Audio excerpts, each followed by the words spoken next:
somewhere, and I cannot remember where, I read that Boito, before he had written Falstaff and Otello for Verdi, his first opera libretto was Hamlet. And Hamlet's always been my favorite Shakespeare play. So the search started there, and I heard that he'd written it for a friend of his, Franco, Faccio, who I had never heard of.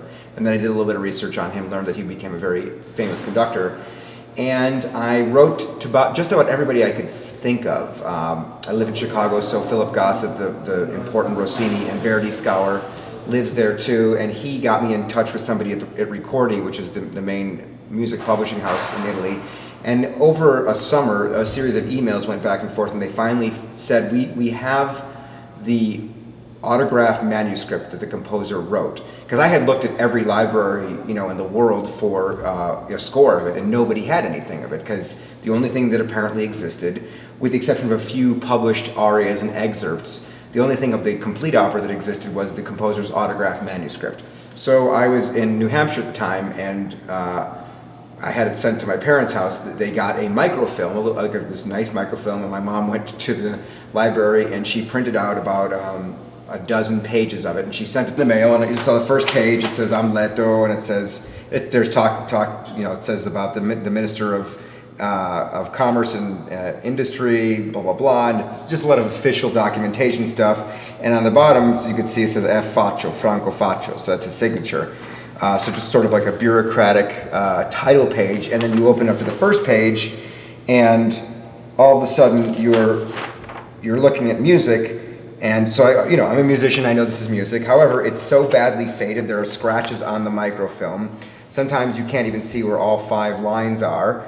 But this is a basic score outline. You have violini, violins, viola, flauto, flute, ottavino means piccolo, oboe, etc., going down the line. And then, so musically I could kind of figure out what was going on with this first page, and I wrote it all out. As I did it, I did everything by hand. So I transcribed it all by hand first. And you're going along, and even this, though, at the very top, there's a scribble that I absolutely could not read. I thought it said atto, which means act, atto primo, parte prima, first act, first part. And then I had absolutely no idea what these next 2 words were, and so I kind of put a pin in it for a while and came back to it. And I progressed through a couple pages of music, all introductory stuff, and then I got to a part where there's finally text. And I am no expert in 19th century Italian handwriting, so there were a couple words here and there that I could get, and I didn't. And already he's starting to scratch things out and replace them with other things. You could see on the bottom there's many scratch marks, and I eventually figured out what was going on down there. But even just this text, I had no idea what was going on in there. And then I finally got to where somebody is singing, and you have music and you have text underneath it, and it was. I could get the notes because I could deduce things if I could get the bass and I could get the vocal line. Everything else I could fill in, because harmonically it's very tonal, and so everything is either, if you have a bass note on a B flat and the singer is singing a D, then there's only a certain amount of possibilities that the other instruments could possibly be playing. But when it came to the text, I couldn't read it, and so at the same time, my wife was in New York City. And she found in the Performing Arts Library a microfilm of the original libretto. And she sent that to me. So then I got this libretto, which is printed very beautifully. And then I could start putting things together. I saw, Di Giulivi Clamore. The text sort of looked like that, and I could put it together exactly here and here and here. So then what happened after that was about 8 months of me going through this page after page after page. Some pages were so completely faded that I couldn't even begin to know what was on the page. And there is a page that was so hard and so horrible that it took me a solid week to figure out what was going on. I have question marks and everything written all over the place. There's a whole note that he wrote about crescendo and quicken little by little, and then a word at the end. I had no idea what it was until I figured it out later. Anyway, so I went through the whole score like this. Many pages were crossed out entirely. He had internal cuts written. He had other pages glued over other pages. So I had to really figure out and uncover underneath everything what was going on. At the time I was done, I got actually better at reading his handwriting, and so I didn't have to look at the libretto all the time, and I could figure out what certain words in the beginning I had no idea what they meant. By the end, they were very clear. And similarly, musical problems at the beginning, which I couldn't figure out, by the end, I sort of knew how he thought as far as his handwriting went. So I could go back and I could say, oh, well, this makes sense. And then I had the entire thing, I had 800 plus pages of my handwritten manuscript. And then I spent a summer in Milan in 2004 at the archives in Ricordi in 100-degree weather with no air conditioning and a fan blowing hot air on me. And I had to wear latex gloves.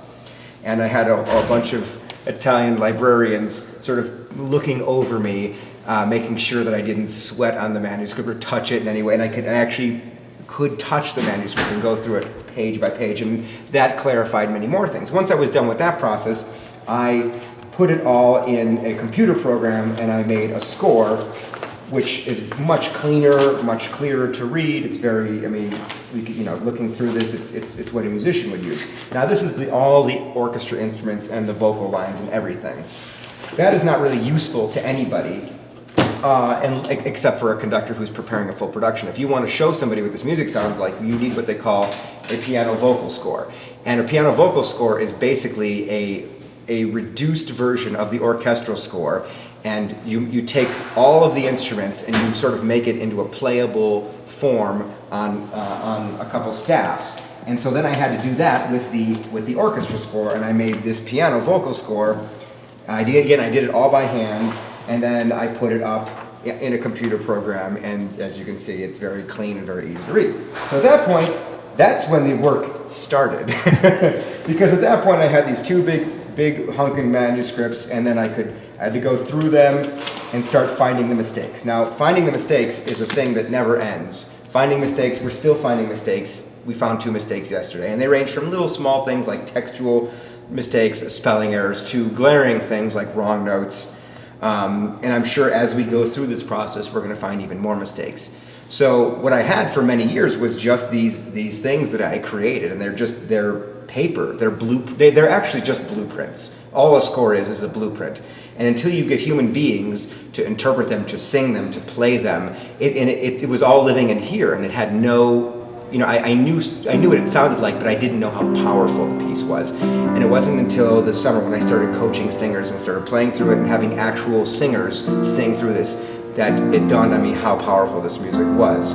And then when we did it in Baltimore last week, we did a production of it with just piano and the singers, but everybody got a sense of the dramatic line of the narrative that goes through the whole thing and how well of a constructed piece it really is.